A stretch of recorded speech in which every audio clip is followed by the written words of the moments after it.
It is the List College Spectacular or Special, whatever you want to call it. We are going into the quarterfinals. I believe there are some quarterfinals tomorrow and then on January 1st. Or today, depending on when you're watching this. Or today, depending on when you're watching us. Or yesterday. But we are going to give you a preview of those. But first, Jordan, as we mentioned on our live stream, this was probably the craziest coaching carousel in college I remember. There were teams who have talked about not firing their coaches because they didn't want to get involved in the coaching search this year. I think two of those teams are Florida State and Wisconsin that stayed along with that. But like I said, I do not remember a coaching carousel that was like this before. No, neither do I. And it's funny because this coaching carousel was already getting crazy, and I couldn't get you to talk about it, Brad, until Michigan dropped their name in the ring. We'll get into Michigan. I will say this. I hate how the coaching change happened because of all their innocent parties involved, and it went into something that it shouldn't have gone into. But and I defended Sharon Moore as a coach because he was a first-time coach. It was hard not to get an upgrade as on a strictly X's and O's on-field standpoint from him, especially with him messaging OnlyFans models during games. Yeah, that's not ideal as a coach. It's not something you always want to do. But I'll say this. I think that in the ever-changing landscape of college football, and we can be here all afternoon talking about the portal and the coaching changes and things of that nature. But I think that we're in a place where changes need to be made. Mm-hmm. And I think everybody that knows, from the playoff structure to NIL to the transfer portal to, coaching changes, the whole thing. It's so bad. They need to, honestly, and this doesn't need to be a conversation today, but they need to change the academic schedule to the point that it helps, or change the college football season to where it lines up a little more with the academic schedule. I don't know necessarily how to do it. I've seen some plans drawn up. I actually drew one up myself, but that was more from an educator standpoint.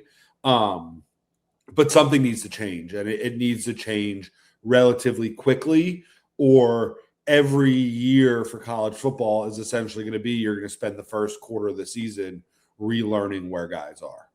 Yep. So I pulled up the list. These are ranked based off of USA Today, how they rank the hirings. Brett, as of right now, it's 8:40 California time on the 30th. The Iowa State football team has 16 players. Yes. That to me is out of control.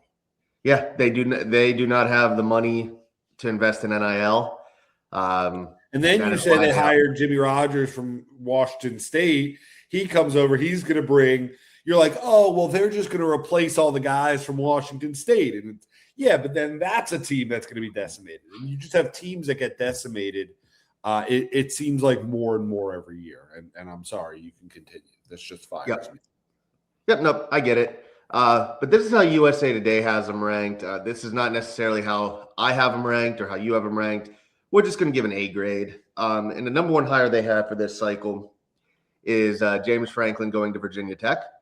I will actually give this from a Virginia Tech standpoint an A+ for a couple reasons. I will say this, as someone in Pennsylvania, it was time for James Franklin to leave. He had gotten a reputation as someone who could not win the big game. And whether people agree with it or not, Penn State does have ambitions to be higher than what they were. And the team imploded midway through the season.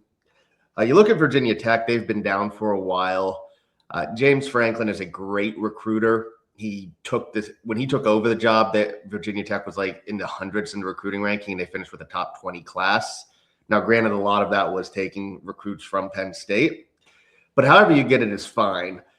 This is, like I said, 9-3, 10-2, those type of records, partly because of James Franklin's own success, were becoming unacceptable at Penn State, again, because they wanted to take the next step. But for Virginia Tech, that's a step in the right direction. And strangely, Virginia Tech fired Brent Pry, and he got rehired to the same team by James Franklin as the defensive coordinator, which I don't think I've ever seen before. I've never seen that. Maybe Vance Joseph, but there's but I even don't some think it time happened. off. I don't think he got fired and then by Denver Right. and then Denver, the next coach. But yeah, just based off of what Virginia Tech needs and what James Franklin does well, I give it an A+. I think he will have them competing for the ACC title. Yeah, I think that's an A+. I think that it's funny because both can be true. Penn State could have made the decision that's right for their school. Now you want to talk about that process and their coaching search and missing out on some guys or whatever. That's one thing. But I think they made the decision that's best for their program because like you alluded to, I think James Franklin and his era got stale and they weren't getting over that hump. But at the same time, Virginia Tech got as good of a hire as they can get. I always remember from growing up, Virginia Tech being a good program and winning a lot of games. And I think that James Franklin can get them back.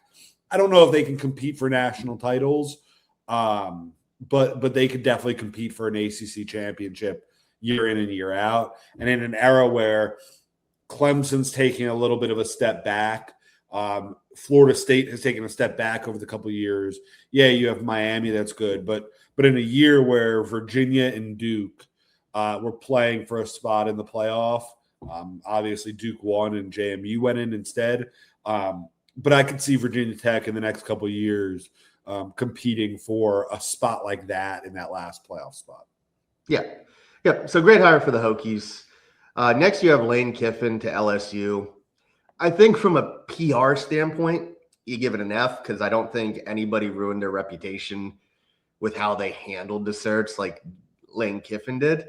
But I give it an A-. I think I have some questions with how Lane Kiffin will do with expectations because let's be honest, he did build a great program at Ole Miss, but the expectations between Ole Miss and LSU are so different. So I do have some questions there. But in terms of needing to get excitement into the program, getting an innovative offensive mind, can't do much better than Lane Kiffin. Yeah, I think that from that aspect, and that's why even with all the controversy, this is still a B+, A-. I'll settle kind of at an A. Even you want to get up to that point and settle at an A. I like Lane Kiffin, the coach. I think he's a very good football coach. I think that he kind of took a page out of the Nick Saban book, going kind of LSU to Bama, even though there was a little bit kind of in between that. I won't name who. But I think when you look at Lane Kiffin, again, the guy is no different than a lot of players that are in the college football landscape. He's a little bit of a mercenary. And to use that as a title for a guy that coaches kids is kind of weird, but he is.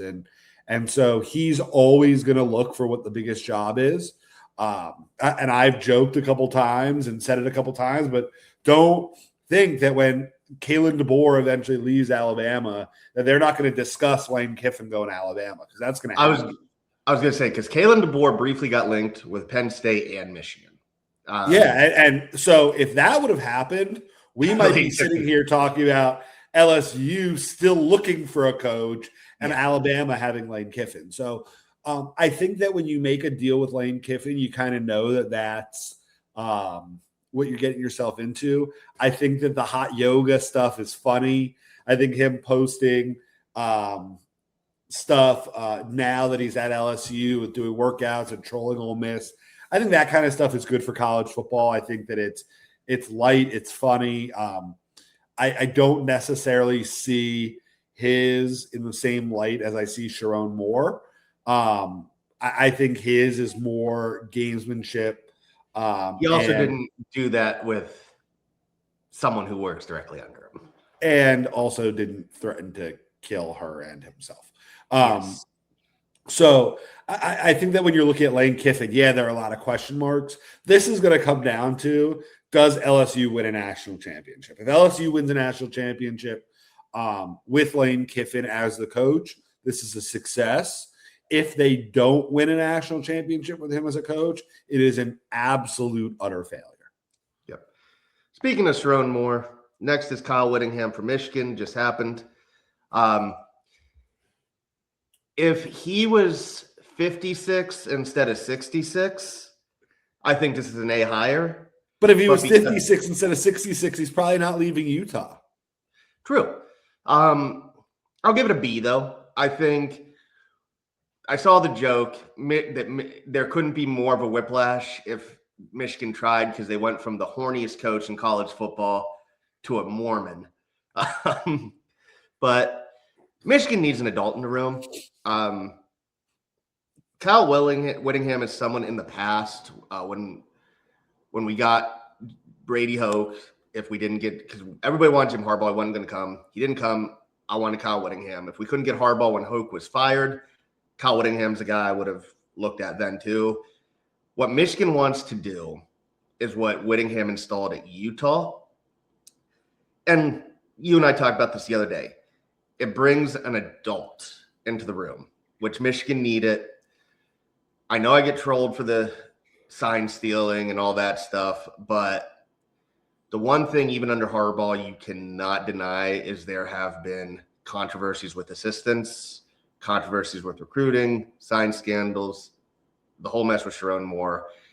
You're not getting that out of Whittingham. It's a 5-year deal. You're going to have this coaching search again in 5 years. But you needed to make a hire to get the adult in the room. And for that, I give this a B higher.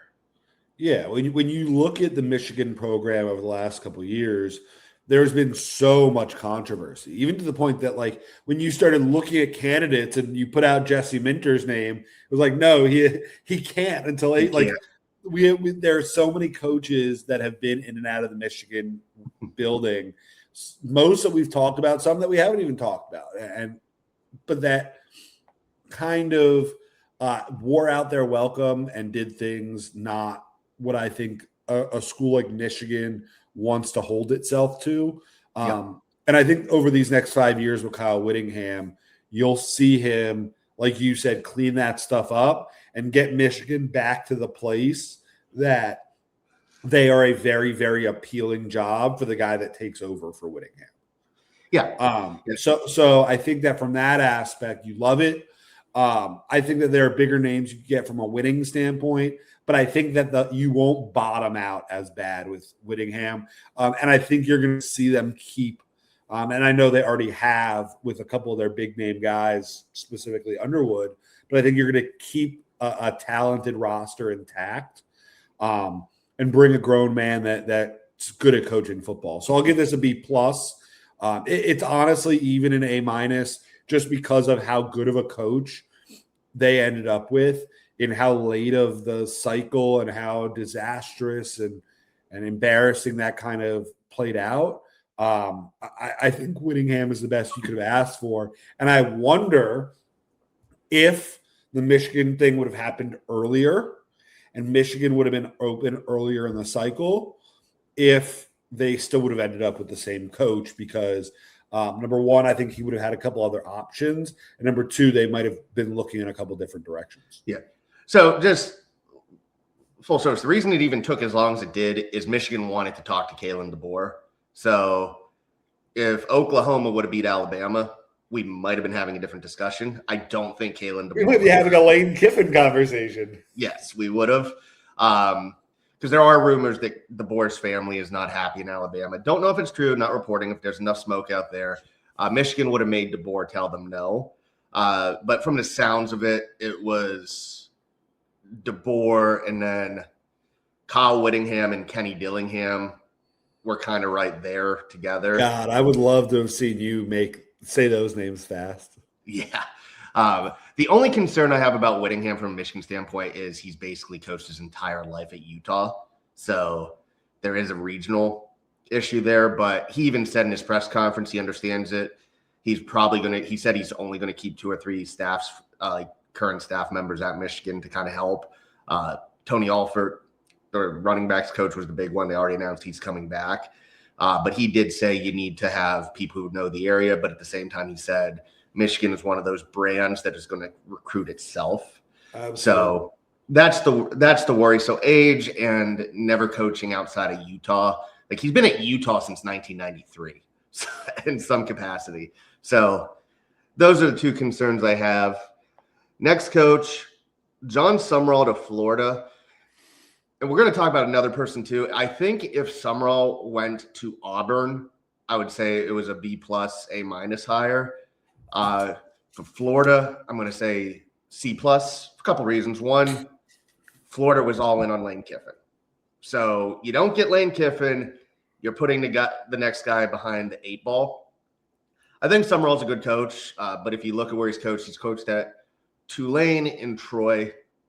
That is regionally, I guess it is close to Florida, but locally, it's just a culture more closely aligned to places like LSU and Auburn. So I think if he would have gone to Auburn, I would have been higher on it. I think he will do well, but with this, I'm saying C+ strictly because if he doesn't win right away, the fan base is already going to be against him. But I think he's put a good staff together. See what happens. Yeah, I think that a couple things. I think, first of all, I think the University of Florida is in a better position to win than Auburn. I think Golesh is going to struggle at Auburn, where I think Summerall might actually turn this thing around a little bit. The problem that I think a lot of Florida fans have is, first of all, not only do you miss out on Lane Kiffin, but you hire somebody who, if you're uneducated, you think you hired Billy Napier from Louisiana, and now you're hiring John Sumrall from Tulane. Aren't they two Louisiana schools? And the answer is yes, but the answer is also no. Tulane competed for a playoff spot for a couple of years now. Yeah, and John Sumrall is a really good football coach. I think that if last year, and obviously I'm a UCF fan, I think that if Scott Frost wouldn't have come back, I think John Sumrall would have been right there at the top of my list of guys I wanted. And I think that he has the potential, because of the way he carries himself and the toughness, to make a positive impact at Florida. I'll give this a solid B. I think it is a good fit. I think that if you look at the G5 coaches, Chesney to UCLA, Sumrall to Florida, you look at Golesh to Auburn, you look at Morris to Oklahoma State. I think out of those guys, I think Eric Morris and John Sumrall are in although the programs they're taking over are low, I think they're the type of people and the type of coaches that can turn this thing around. Do I think Florida's going to get back to where they were, being consistently at the top of the country? No, not necessarily. But I think that they've given themselves the opportunity to be in the middle to upper tier of the SEC. Florida's another brand that should recruit itself. So they need a guy in Sumrall to bring discipline, to bring toughness. And then the biggest thing that I've heard from all my Gator friends, that Billy Napier would still be the coach of the Gators if he would have given up play calling. Yeah. And we already see Sumrall has brought in an offensive coordinator, brought in a defensive coordinator. It seems as though he's going to operate more as a CEO. And I think if he does that, I think he'll be successful in Gainesville. Yeah. Speaking of Bob Chesney, him to UCLA, I'll give a B-. Again, there's the regional thing here that I think for a school like UCLA is an issue. UCLA, much like Michigan, you needed an adult in the room. Chip Kelly was wanting to get out of there forever. Speaking of Chip Kelly, I don't know if you saw, he is now the offensive coordinator at Northwestern as of 5 a.m. today.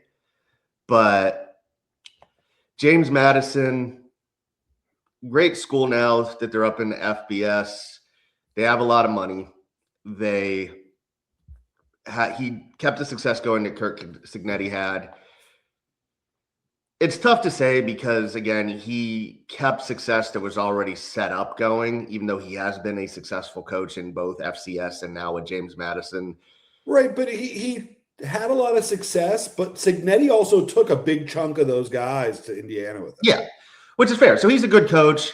I just wonder because now he's going to a school. UCLA isn't, they're not poor, but they are not willing to invest the money in the football program. A lot of these schools are. He's going to have to do more with less, which is weird to say. UCLA is one of those schools that they want to be a big time school, but they don't want to put the resources in.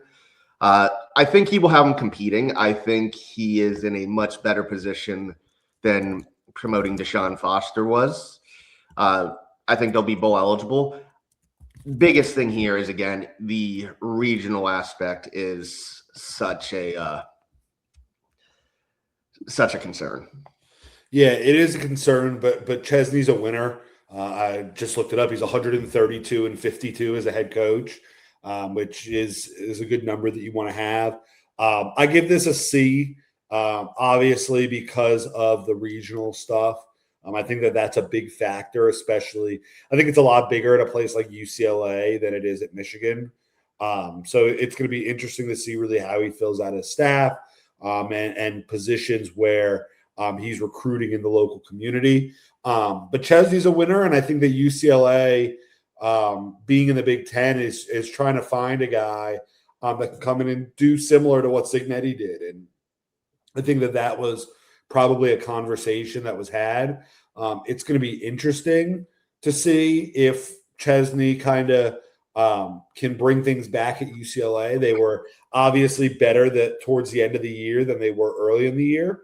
And I look to see how much patience they have with him and also how much success he has early on. I think that is an interesting one to watch and see how it plays out. I'll give it a C. Matt Campbell to Penn State, I'm giving an A-. I think he's a great coach. People are going to look at his record and say it's not that impressive. I don't think people realize how hard it is to win consistently at Iowa State.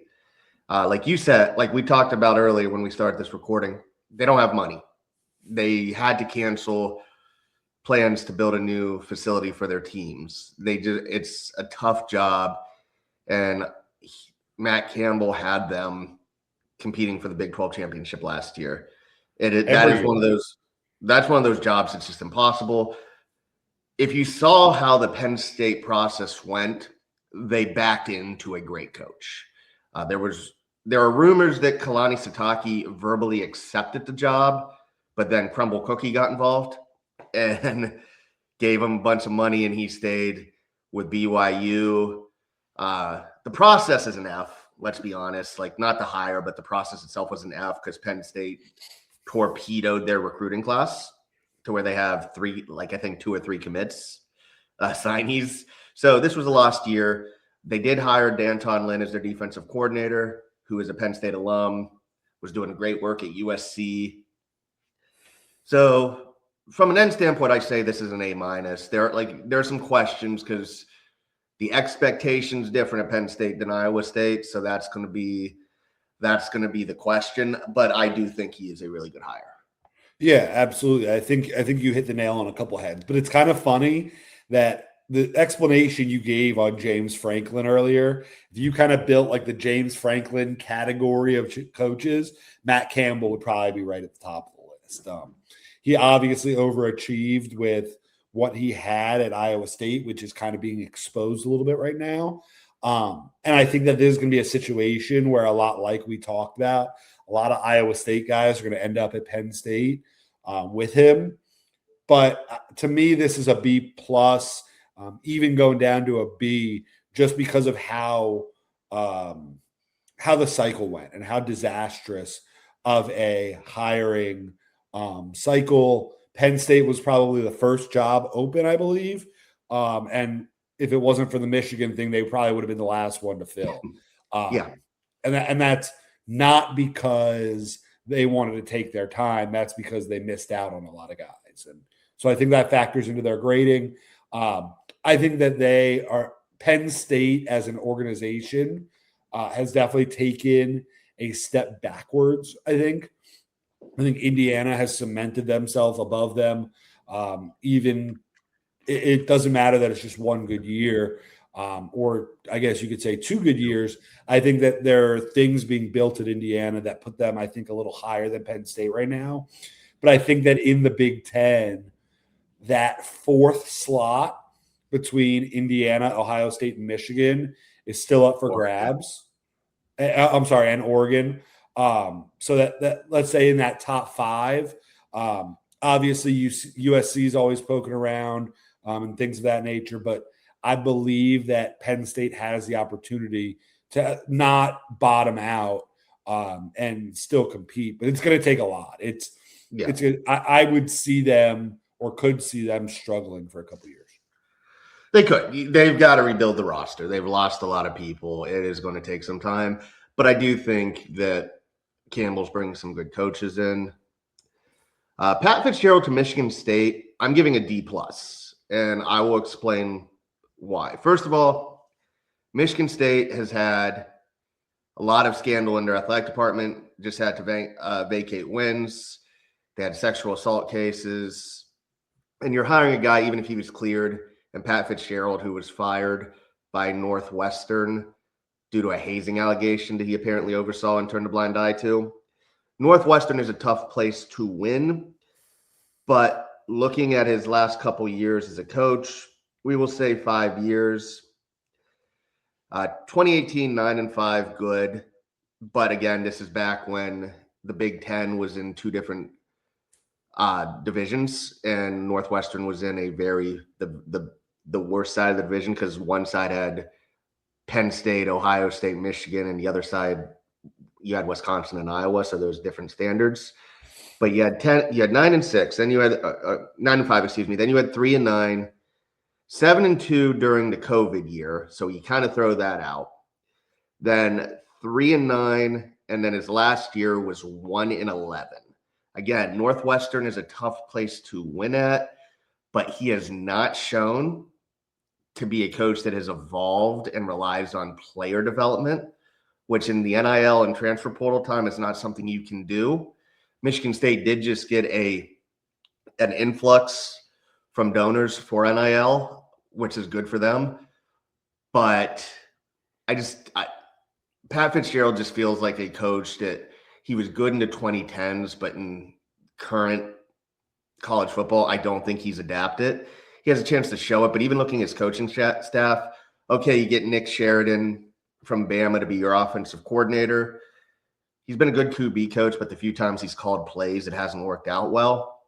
And people love him because he brought Max Bullock back from Notre Dame to be a linebacker coach who was a popular Spartan. But he's keeping a lot of a staff that has been a part of a team on a downward spiral. So is really just putting who is a rah-rah guy who's going to rally the room and get support, but has shown to be a very conservative coach and just keep it. So you're basically just putting a different coat of paint over a bad situation. Is that really an upgrade? To me, it's not. And again, like his last 2 years, he won 4 total games. So that's why I think that there are a couple things at play here. I think that what was his name? Jeremy Smith? Is that the coach that just got fired?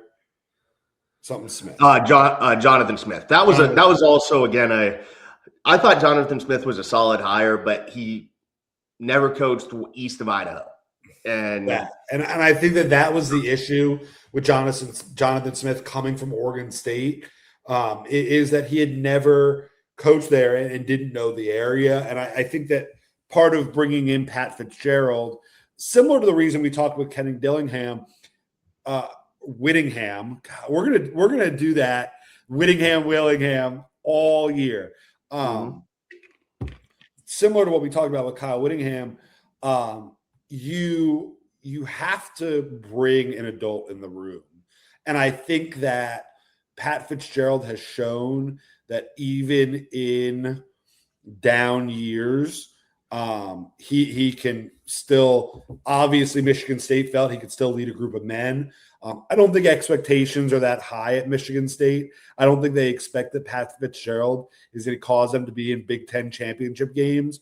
I think that after the Mel Tucker drama, And I think that after the Jonathan Smith kind of what I call a disaster, Yeah. I think that they just needed a grown-up, an older coach who's been in the Big Ten before, and maybe one without the best resources, which Fitzgerald fixed those boxes. It's crazy because to me, 15 years ago, we were talking about Pat Fitzgerald as a possible NFL coach. Yeah. And now we're talking about him not being able to survive in this landscape. So I'm interested to see what he does, but I don't think there are any expectations. So to me, it's a flat C. The next one listed, Eric Morris to Oklahoma State. I'll give this an A plus based off of where Oklahoma State was and who you're getting. What Eric Morris did at North Texas, phenomenal. That's a small program, not a lot of resources. Oklahoma State's a team that was not that long ago was looking to get over the hump. Mike Gundy, Oklahoma State legend, just could not. One of those guys just could not adapt to the changes in college football. Stayed way too long, became a disaster. They probably should have fired him last year, if we're being honest, and they decided to try and run it back one more time. Eric Morris is a bright, young offensive mind, runs the offense they love to do. And again, is he going to be competing for Big 12 titles? Probably not. But it's the grade for me, like I said, A plus is because you look at where Oklahoma State was, and you're getting one of the hottest young coaching prospects to come to you. So that is why it's an A plus, because it adds excitement back into a program that needs it. Yeah, and I think that Eric Morris, and this is one, I give it an A plus. And this is one where you talk about that kind of regional coach, and they picked a perfect guy. And you talk about somebody that can kind of win quickly because he's going to bring in an exciting offense. You pick the perfect guy. Oklahoma State is again, Mike Gundy was a coach that got so much more out of that program than even they probably expected. And they're looking for some lightning in a bottle. So I think that Eric Morris is a great hire. I think that any school that would have hired him, I think Florida would have been in on him. I think Auburn would have been in on him. But he made a decision pretty early.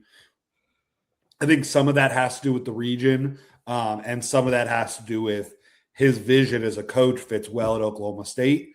And I see him having early success there. And I think that they'll turn into one of the 5 to 6 best teams in the Big 12 soon enough.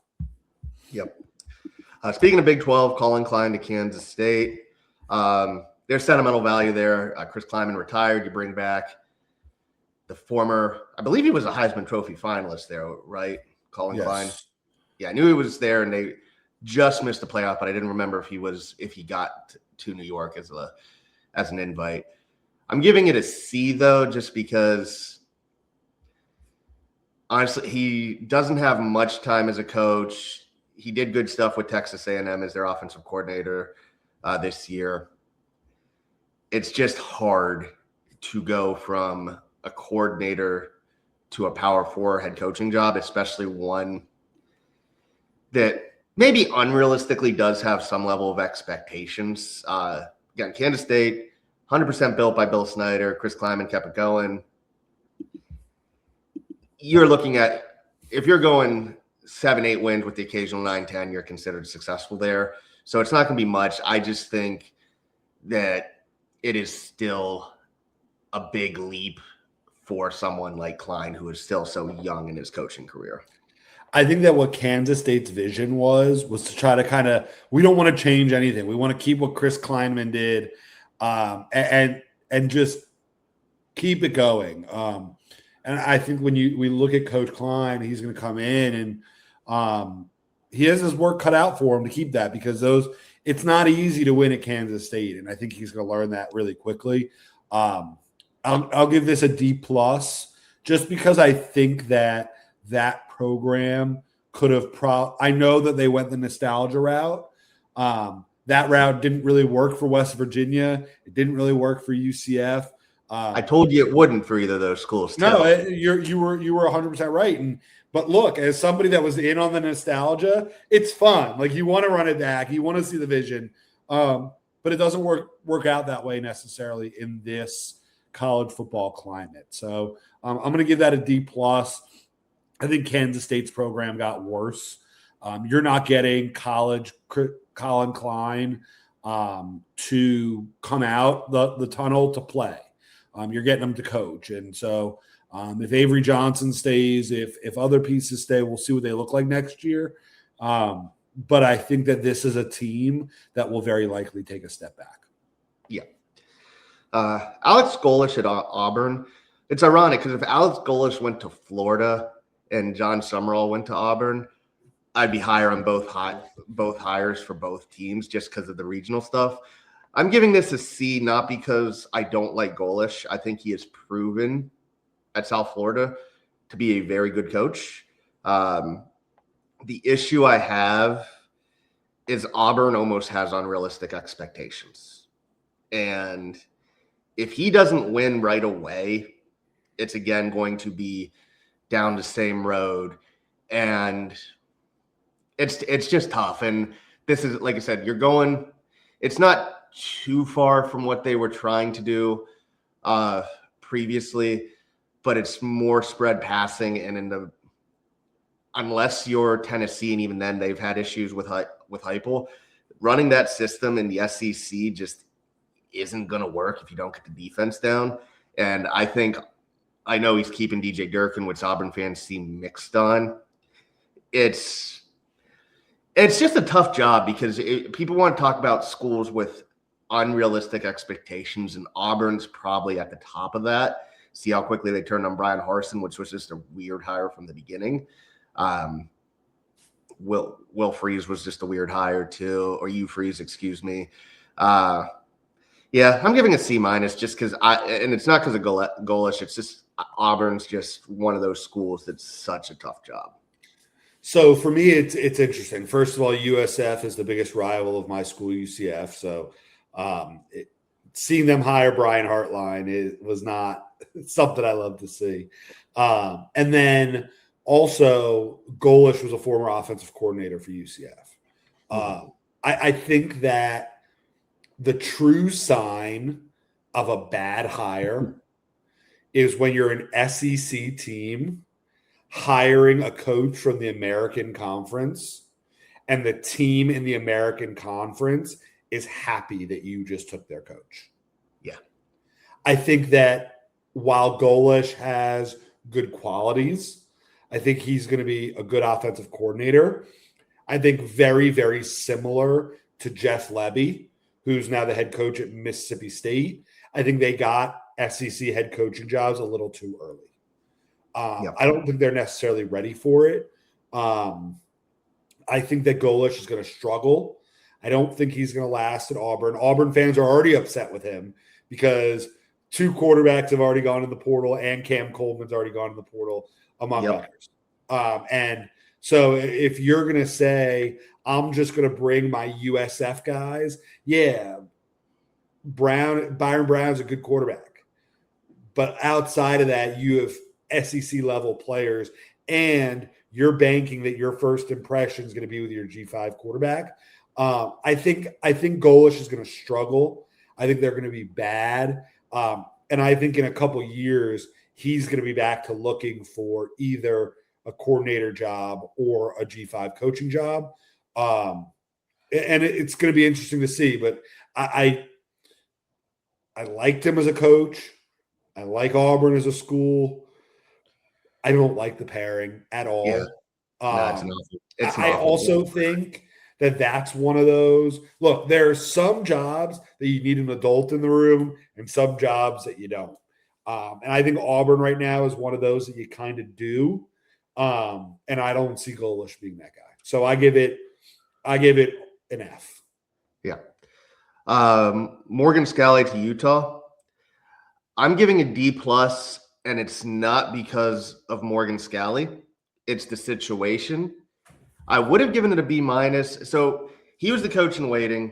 A couple weeks ago, looked like Kyle Whittingham was retiring. Scalley was taking over. Everybody was happy with that. Whittingham comes out and says, I'm not retiring. I'm in the transfer portal. Then he takes the Michigan job. Then it basically comes out that the AD was forcing Whittingham out because they didn't want to lose Scally. And now a couple of the coaches, including Jason Beck, the offensive coordinator, are going to Michigan. So what should have been a good plan to get the next guy up becomes we forced the best coach in our program's history, who just won 10 games, away for an unproven coach who now has to rebuild the coaching staff. Scally's probably going to do a good job at Utah, but it went from a seamless transition to you now have the fan base against you because you push. You're the reason. Promoting you is the reason a legend got pushed out. And you can already see it from the people who cover Utah who were like Scally's ready to being like, if Kyle Whittingham is going to coach, he should be coaching at Utah. So giving it a D, and it's not because of Scally, it's because the AD put him in if he doesn't match what Whittingham did this year, it's going to be looked at a failure. Yeah, I mean, look, when you're looking at this, the similarities are there. Kyle Whittingham started coaching in Utah in 1994, took over as the head coach in 2005. Scally took over. He was a GA in 07. He was a player there. He was a player, but I'm talking about on the actual coaching staff. Yeah. In 08, and he takes over in 2025. Kyle Whittingham got the job when he was 46 years old. Scally is now 46 years old. There are a lot of comparisons there. Like you said, I would have liked this transition to be smoother. And I think that Whittingham just kind of getting up and ending up at Michigan with no off season in between. Just like if there would have been a year or two in between, he would have done some media, done some TV, and then gone back to a big job. Yeah, that I get. But them allowing Kyle Whittingham to just get to Michigan and Scally coming in unproven in the Big 12, I think that their program is going to take a step back. I don't think it's a permanent one. I think that the Big 12 is set up that they can get back up to it, especially the way they play. Tough defense, hard place to play home games. So the writing on the wall is there for them to get back. I think it's just going to take them some time. And I think Scally was put in a very, very difficult position by his athletic director. Yeah. Yep. And that's 100% it. But luckily, all those Utah schools, Utah, BYU, maybe Utah State, but also Weber State, they all just trade coaches all the time. So he's got a pool to pull from. Ryan Silverfield to Arkansas. I don't know how to feel about this hire. I'm going to say a C+. If we're being honest, I think Memphis replacing Silverfield with Charles Huff is probably an upgrade because Huff has proven to be a good coach, a bit of a character that might have a ceiling on how high he can go. But as a coach, Charles Huff is probably an upgrade. Yeah, and Memphis is a good ceiling for him. Yeah. I'll give C+ to Arkansas. He'll raise the floor. I'll say that. And I think Arkansas as a school, you need to raise the floor. Sam Pittman had that one good year his second year, but he was always a weird hire because he was an offensive line coach. Didn't really ever have coordinator experience. He was older. Silverfield's younger. I believe he was a Memphis grad. I think he took over from, if I'm remembering correctly, from Mike Norvell. He's done fine there. I think he'll do fine, but I think what you're looking at is going from a team hoping to be bowl eligible to a team that is now the floor is just getting bowl eligible, which is good for Arkansas. But again, you know this, a lot of fans probably don't. Arkansas boosters and fan base want more than that, to the point where they were willing to keep Bobby Petrino. A lot of them wanted to keep Bobby Petrino as the head coach in 2025, which would have been a disaster. But yeah, C+, because I just think you're going to get C+ results, which for Arkansas is fine, but for the fan base and the boosters will not be. I think the fan base and the boosters make this a low grade similar to the Golish one because they were very unhappy with this. Um, if you look at Silverfield's resume, here since the year 2000, okay, here is how long he's been at each of his jobs. 3 years, 1 year, 1 year, 2 years, 1 year. I'm sorry, 5 years with the Minnesota Vikings in low-level positions, and then 1 year, 1 year, and then he was at Memphis. All that to say, he went 50-25 as the Memphis head coach. He went 1-9 in his 1 year coaching high school football. I think you're going to be a lot closer to that 1-9 at Arkansas. Unfortunately, I think that there are guys that you could hire that can make this thing work. I don't know if Ryan Silverfield is kind of that guy, because you also need success. You also need support from the guys around you. And that's something that Ryan Silverfield doesn't really have right now. He's walking into a situation where he needs to prove himself. And I think a lot like Alex Golish, they're going to turn on him in about 2 years. And I expect both Auburn and Arkansas to be looking at new coaches by about 2028. Probably right. Jimmy Rogers to Iowa State, I will give a B+. He had an okay year at Washington State, but the thing I learned real quick is he just wasn't a cultural fit there. They want to play the Mike Leach offense, always had, and that is not who Jimmy Rogers is. For those who don't know, before going to Washington State, he did win an FCS national title with South Dakota State. So being at Iowa State is a little bit more of a cultural fit for him. It's going to be a tough job. I don't think he's going to have much of a drop-off from Matt Campbell, provided they can fill out their team. But yeah, he's a fine fit. He's fine. B-. Not much else to say about that. Just a good fit. You went from a B+ to a B- pretty quickly. Oh, I'll go right in between you. I'll give him a solid B. I think, like you said, Washington State, they want to get back to that Mike Leach system. And also they need to figure out their conference stuff. So I think that Jimmy Rogers was in a really difficult position. And I think him parlaying that into the Iowa State job is best case scenario for him. That's a B.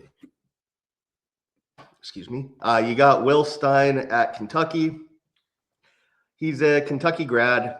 It was time to move on from Mark Stoops, who a couple of years ago thought he was going to get a bigger job. And when he didn't, it was very clear that Mark Stoops checked out of Kentucky.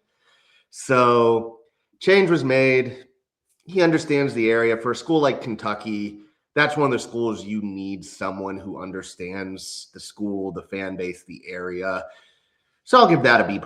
I don't know what the ceiling will be, but when you're replacing a guy who, we'll be honest, Mark Stoops did build the Kentucky program into modern day, into something that is very respectable, but he just reached the end. Like I said, sometimes it's the end. It was the end. But Kentucky, if he's winning 6, 7, 8 games, they're going to be happy. Yeah, and I wonder, because you talk about him getting them to their kind of ceiling, I wonder if they get to their ceiling, how long he's going to be there. And I know he's a Kentucky grad, but he was also a very sought-after coach. And if you see him kind of have some success in the SEC, it's going to be the kind of gig that if he's very successful in 2 years, you're going to look at other schools trying to poach and see if they can get him out of there. And I think that's going to be part of the question. But I think that for Kentucky, and the way they view their program, I think that's a good problem to have in a couple of years. Yeah. So I'm giving Will Stein B, just because I really like him as a coach. I just don't know if I love first-time head coaches being in the SEC. Yeah. Tavita Pritchard to Stanford. Not gonna lie, this is an F hire for me. He was a player at Stanford, obviously. He was a coordinator there, wasn't a good coordinator. He was hired because Andrew Luck is the GM of Stanford football, and him and Tavita are good friends. But Stanford fans were cursing Andrew Luck after making this hire. It's not an exciting one. I know some NFL people are like, oh, this is a good hire. He worked with Jaden Daniels. I don't care who worked with Jaden Daniels. If he's healthy, he's a good player. So, hey, Brian Kelly also worked with Jaden Daniels. True. it just doesn't make sense. Like you're getting someone, and the complaint Well, that stands it does make sense. It's just not for the right reasons. for the right reasons. The complaint from the Stanford fans is you are trying to live off of the Jim Harbaugh, David Shaw era, which is fine, but he wasn't a good player in that era, and he was the coach when that era started to go south. So, do you think that if or I'm going to rephrase the question. Do you think Andrew Luck offered the job to David Shaw? no. Oh, I do. Yeah. I don't think so. Shaw said no, and that's why they went the next best. That's possible. But yeah, he's not ready for this type of job. I agree. You can look at history. Hiring position coaches in the NFL to go to the alma mater doesn't work. Look at our assistant coach, John Embry, tight end coach for us, going to Colorado, and it was a disaster. I was literally just about to say that. Yeah, Wasn't there another one of our coaches that did that? Was a receiver coach? Carl Durrell was a wide receiver coach. So he did that twice. He did that as a wide receiver coach to Denver to go to his alma mater, UCLA, and it was a disaster. Then he was our wide receiver coach, went to Colorado, which is a disaster. So I guess the moral of the story is Colorado do not hire wide receiver coaches from the NFL. And he has not coached since that Colorado. No, and it was bad. Now, Colorado might be looking for a coach soon, too, because turns out Deion Sanders is learning you need more than just your son and Travis Hunter to be successful. But that's a different story. But yeah. That'll be on next year's version. Yeah, Tavita Pritchard, F. Yeah, that's just not much to say. Tosh Lapoy, California. This seemed like writing on the wall. He's a Cal guy. He is very aggressive. Anybody who follows Lapoy on recruiting trail, he has gotten a show cause put on him multiple times because of recruiting violations as an assistant. But he's a great coach. He made sure it was known that he was staying with Oregon through the playoff. Justin Wilcox had a good run at Cal. Again, that's a team that probably has a ceiling, but you can argue that he was more comfortable going 6-6, 7-5, 5-7, and the fan base and the athletic department obviously wanted a little bit more. Speaking of general managers, Ron Rivera is the one that hired Tosh Lapoy. I'll say B. I think he's going to be a good coach. It's again, I know we just railed on going to your alma mater, but Lapoy has definitely grinded and he's ready for. And I think it's different because we looked at a lot of coaches that went to their alma mater and we give them varying grades. For me, Lapoy here gets a B. I agree. I think that Ron Rivera sees a little bit of a young version of himself in Lapoy.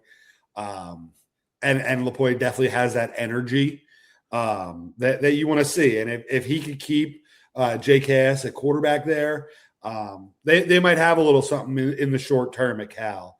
And I think that he has the toughness and the energy, like you said, on those recruiting trails, looking at guys from Hawaii, looking at guys from Oregon, looking at guys from California. That's kind of their big hub there.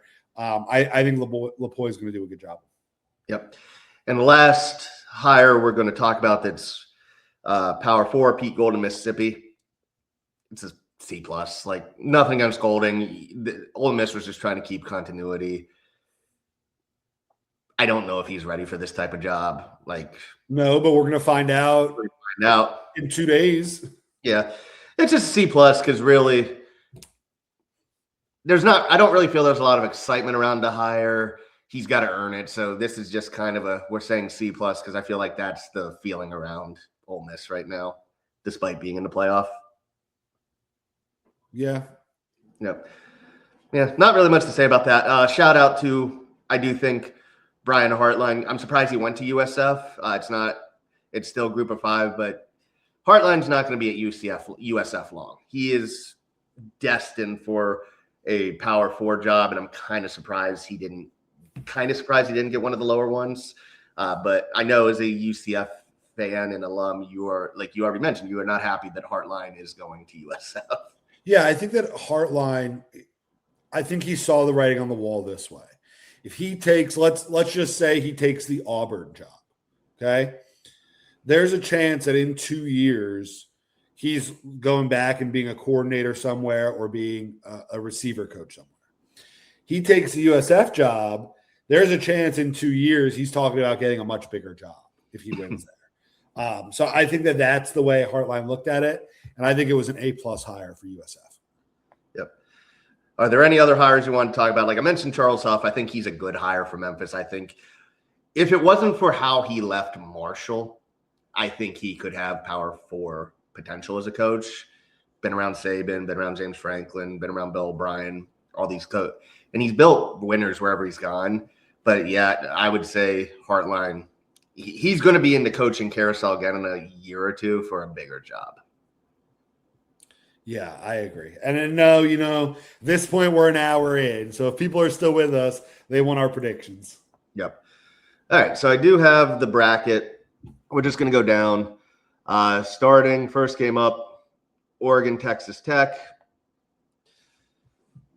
Texas Tech has been a sleeping giant. I don't really think people realize that just because they're boosters. Joey McGuire turned them around real quick. He's using the portal well. He's bringing 5 stars to Tech. They have a great defense, which is something you never say about Texas Tech. There's usually a rule, though. The first year of being in a playoff is getting experience because you've never been there before. Oregon has been there before. They have the experience. They have the coach who's very motivated. I think Oregon wins. For me, it's tough because I think that this is one of the best coaching matchups that you have between Joey McGuire and Dan Lanning. I think that when I'm looking at a game like this, it's which team do I trust to get a stop? And right now, honestly, that's Texas Tech. Oregon is going to be going from Eugene, Oregon to Miami, Florida to play this game. I think Texas Tech is going to travel very well. I think you'll obviously it's a playoff game, so both teams are going to travel well. But I think that there is something about you having to cross over Texas to get to Florida. And I think Jacob Rodriguez and that defense, I think they have an explosive offense that doesn't make a ton of mistakes. I think Texas Tech wins a very, very close game. Okay. Next game is Bama, Indiana. A lot of crossover here because Kalen DeBoer was the Indiana offensive coordinator for a few years. I think Indiana is... And Kurt Cignetti was also a Bama. Yeah, he was. He was. I think Indiana is actually the better coached team. For sure. I think people want to say Bama is more talented, and from an athletic standpoint, they might be, but Indiana is filled with NFL players this year. Bryant Haynes, the defensive coordinator for Indiana, is now the highest paid defensive coordinator in college football. As he should be. As he should be. He's done great. Another guy who will be on the look for being a future head coach. I'll pick Indiana just because I think everything is going right for them. And as awesome as the comeback was against Oklahoma for Alabama, I think you are still seeing the inconsistency in a lot of players. Ty Simpson, Ryan Williams is just not who people thought he would be right now after his freshman year. He's been so bad. They fall asleep defensively. And, I've seen tweets, a big concern, as good as Fernando Mendoza's been this year against ranked teams, he tends to be more of a game manager. And people think that is an insult, but in a game like this, you are going to want someone you can trust to not turn the ball over. It's also anybody that's listening to this that doesn't know, because I know because I live in California, it's also going to be raining pretty bad on January 1st in Pasadena. Yeah. And Indiana's built more for smash mouth football right now. Kalen DeBoer is more of a spread coach, which is something that Bama's okay with now because they're in the playoff, but it is something that could be an issue down the road. So, yeah, for a bad weather game like that, I think Indiana wins. Yeah, I think Indiana has 2 running backs that they can lean on. I think that they trust their possession receivers. Omar Cooper will be back for this game. Yep. And then the thing about Indiana that I think people don't realize if they haven't watched them, because you talk about Fernando Mendoza, this is a defense first team. They have a physical defense, very physical, with a lot of guys led by Aiden Fisher that are going to be playing on Sundays.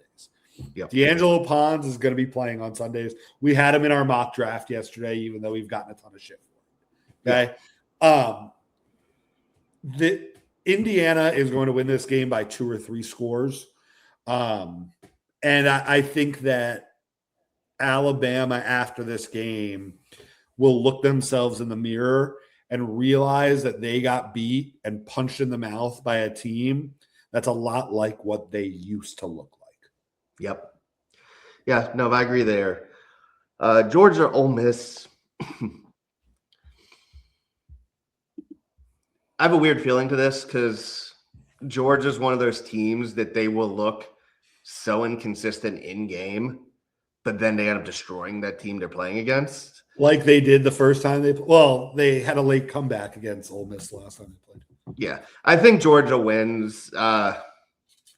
Honestly, it just comes down to having the better coaches. And I think it's a little different for Pete Golding to keep the team together against a Tulane team that just lost their coach than to keep the team together going against Georgia. Going against the SEC champion? Yes. So I think that's what that comes down to. I think it comes down to the fact that the Georgia sideline has a shit ton of big game experience. A shit ton of big game experience that the Ole Miss sideline doesn't necessarily have. I want Ole Miss to win this game. I think that it would be great. Trinidad Chambers has a lot of talent. Kawan Lacey's a great running back. They have 2 good receivers in Wallace and Stribling. They have a really good tight end in Wright. They have a physical defense led by Pete Golding. I just don't know if it's going to be enough to finish against Georgia. Now, they had Georgia on the ropes. I think there's a chance they beat Georgia. I just don't think they beat Georgia. I think it'll be close, though. Yeah. How heavy is Lane Kiffin going to be rooting for Georgia? Oh, he's going to be cheering the moment Georgia, every touchdown Georgia scores, he's going to be cheering for him.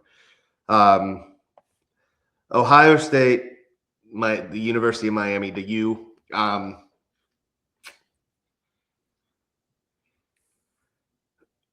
Part of me does think this game isn't even going to be close, and Ohio State is just going to destroy the Hurricanes.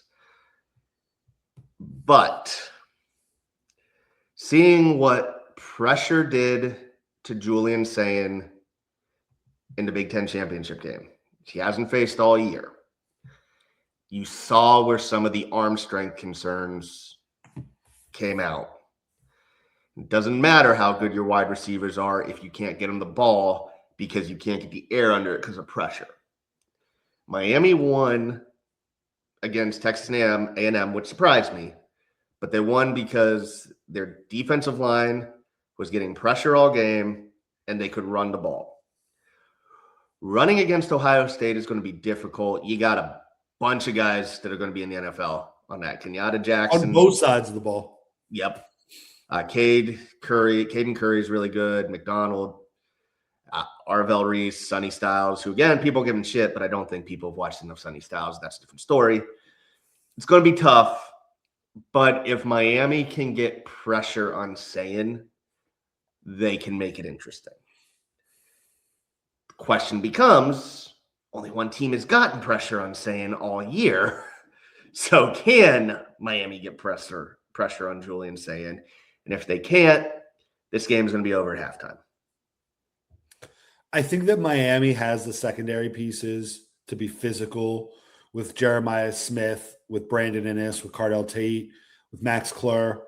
I think that Miami has the pieces to block that defensive line. It's going to be interesting with Ryan Day calling plays on offense for Ohio State. That's a new wrinkle that we haven't really seen this year. and kind of see how that focus takes him. I'm not a Miami fan in the slightest. I've never been a Miami fan. I want to pick Miami to win this game. I don't think Miami gets blown out, but I think Miami loses by 2 scores. Something like 24-13 type game. Yeah, it's going to be interesting. If Miami wins, more power to them. You just have to play the perfect defensive game. Yes. And I think they can. I think their team sets up well to do it. But I would not be surprised if they won. I wouldn't be surprised by any result in any quarterfinal game. But I think that it's a tall task, and I don't know if this Miami team can do it with Carson Beck at quarterback. Right. Well, those are our predictions. I think the only game you and I disagreed on was the first one, Oregon, Texas Tech. I picked Oregon, you took Tech. We both picked Indiana, both picked Georgia, and we both picked Ohio State. So I think we will do, for our next recording, once these games are all settled, we'll do a recording predicting the semis. So we will. Our second college football exclusive already being planned.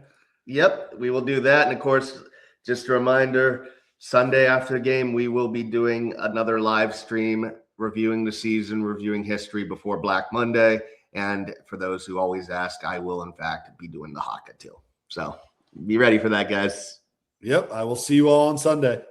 And Happy New Year, everybody. Happy New Year.